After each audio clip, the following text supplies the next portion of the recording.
दोस्तों, मैं सैयद यावर आपके लिए ये वीडियो बना रहा हूँ।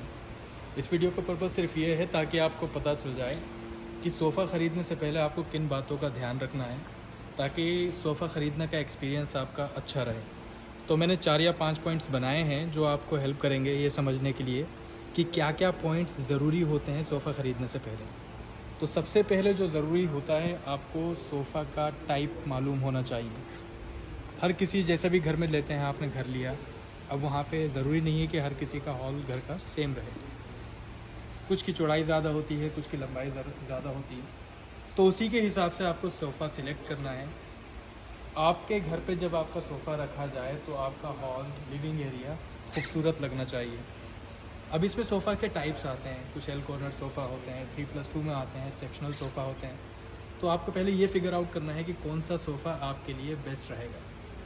जब आप फिगर आउट कर लेते हैं कि कौन सा सोफ़ा आपको लेना है, उसके बाद सोफ़ा का फ्रेम, सोफ़ा की क्वालिटी बहुत इम्पोर्टेंट होती है। क्योंकि कभी कभी क्या होता है कि कितने मार्केट में ऐसे मैन्युफैक्चरर हैं कि सोफ़ा तो बना दिया, लेकिन उन्होंने अंदर क्या मटेरियल लगाया है किसी को आइडिया नहीं है। कई बार सड़ी हुई लकड़ी लगा देते हैं, गली हुई लकड़ी लगा लेते हैं, बच्चे ज़रा सा भी कूदते हैं सोफ़ा पे तो टूट जाता है। तो इस चीज़ को अवॉइड करने के लिए आप कभी भी सोफ़ा ऑर्डर देने से पहले, सोफ़े का ऑर्डर देने से पहले मैन्युफैक्चरर से इतना ज़रूर बोलते हैं कि वो आप फ्रेम देखेंगे। जब आप फ्रेम देखते हैं तो उसमें ये एश्योरिटी हो जाती है कि सोफ़ा में जो लकड़ी लगी हुई है, जो फ्रेम लगा हुआ है, वो अच्छी क्वालिटी का है। अब फ्रेम में जो आता है जनरली पाइन वुड लगाया जाता है, सालवुड लगाया जाता है और थोड़ी जगह पे प्लाईवुड भी लगता है। ओवरऑल अच्छा ही होता है लकड़ी, कोई ऐसी परेशानी नहीं है, एज लॉन्ग एज उसकी क्वालिटी अच्छी हो, सड़ी हुई लकड़ी ना हो, गली हुई लकड़ी ना हो। अब जब आपने सोफ़ा का फ्रेम अच्छा बनवा लिया है तो सोफ़ा के फ्रेम के बाद उसमें सोफ़ा की फोमिंग का काम आता है। सोफ़ा की फोमिंग बहुत ज़्यादा इंपॉर्टेंट होती है क्योंकि कुछ टाइम के बाद सोफ़ा दबना शुरू हो जाता है। जब उस पर बार बार बैठा जाता है, उस पर आप यूज़ करते रहते हैं, उसको यूज़ करते रहेंगे तो उसमें गड्ढा पड़ जाएगा। तो इस चीज़ को प्रिवेंट करने के लिए आपको सोफ़ा के अंदर हाई डेंसिटी का फ़ोम लगवाना है। अगर आपने सोफ़ा सॉफ्ट लगा रखा है तो अच्छी किसी क्वालिटी का सोफ़ा का फ़ोम आप लगवाएं, तो इस चीज़ से ये ज़रूर हो जाएगा कि आपका सोफ़ा जो है अच्छी क्वालिटी में मिल रहा है। अब इसके अलावा जब आपने सोफ़ा का फ्रेम हो गया, फ़ोम हो गया, इन सब के बाद सोफ़ा का फैब्रिक आ जाता है। फैब्रिक आप सिलेक्ट करिए, आपके घर के हिसाब से कौन सा कलर ज़्यादा सूट कर रहा है। वो कलर सूट जब आपको पता चल जाएगा कौन सा कलर आपको लेना है, इसमें फिर आपके आ जाते हैं सोफ़ा के फैब्रिक का टाइप। वेलवेट होता है, वेलवेट के अलावा लेदरीट होता है, रेक्सीन होता है, ओरिजिनल लेदर आता है, स्वेड फैब्रिक, स्वेड लेदर बोलते हैं जिसको।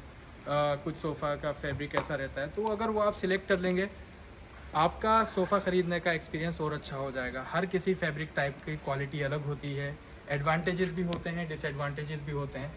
तो ये सब चीज़ों में अगर आपको नॉलेज रहेगी तो सोफ़ा आपका ख़रीदने का एक्सपीरियंस अच्छा रहेगा।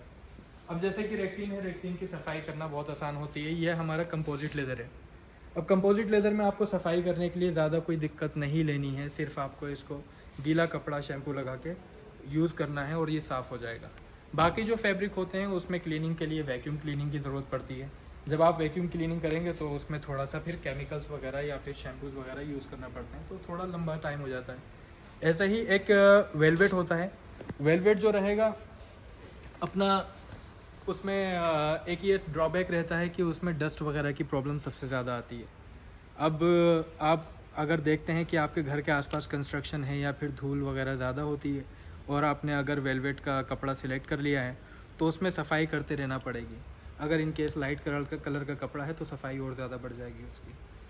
बहरहाल अगर आपने इन सब चीज़ों का ध्यान दे दिया तो लास्ट पॉइंट सबसे ज़्यादा इंपॉर्टेंट जो है वो आफ्टर सेल सर्विसेज हैं। आप कितनी भी अच्छी चीज़ ले लें लेकिन उसके बाद भी सर्विसेज की ज़रूरत पड़ती है। आप सोफ़ा लेके आ रहे हैं, 30,000, 40,000, 50,000, इवन 1 लाख रुपए, 2 लाख रुपए आपने इन्वेस्ट कर दिए, खर्च कर दिए उस चीज़ों पे। उसके बाद आपको आफ्टर सेल सर्विसेज मिलनी चाहिए। आफ्टर सेल सर्विसेज से ये ज़रूर पक्का हो जाता है कि आपके अगर सोफ़ा में इन केस कोई प्रॉब्लम आए तो वो वारंटी उसको कवर कर ले। इन केस अगर आपने सोफ़ा कम बेड लिया है, प्रॉब्लम आ सकती है कि ट्रॉली खुलने में दिक्कत आ रही है या बंद करने में आवाज़ आ रही है, तो आप इन चीज़ों को मतलब ऐसा है कि फ़िक्स कर सकते हैं वारंटी लिखवा कर मैन्युफैक्चरर से। अभी मैं इसके बाद एक और वीडियो बनाऊंगा, ये सभी पॉइंट्स को डिटेल में समझाऊंगा और फिर इससे आपको क्लियर हो जाएगा कि सोफ़ा में क्या क्या चीज़ें अच्छी रहती हैं ख़रीदने के लिए, और आपको मैन्युफैक्चरिंग यूनिट पर भी लेके जाऊंगा। वहाँ पे लकड़ी वगैरह, फ़ोम वगैरह ख़ुद आपको दिखाऊंगा। और ये इस वीडियो के अगली वीडियो में आपको दिखाने की कोशिश करूँगा। बाकी इस वीडियो में जितना मुझसे कवर हो सका मैं कर रहा हूँ। नेक्स्ट वीडियो में मैं दोबारा से आऊँगा, हाज़िर होऊंगा। तब तक के लिए गुड बाय।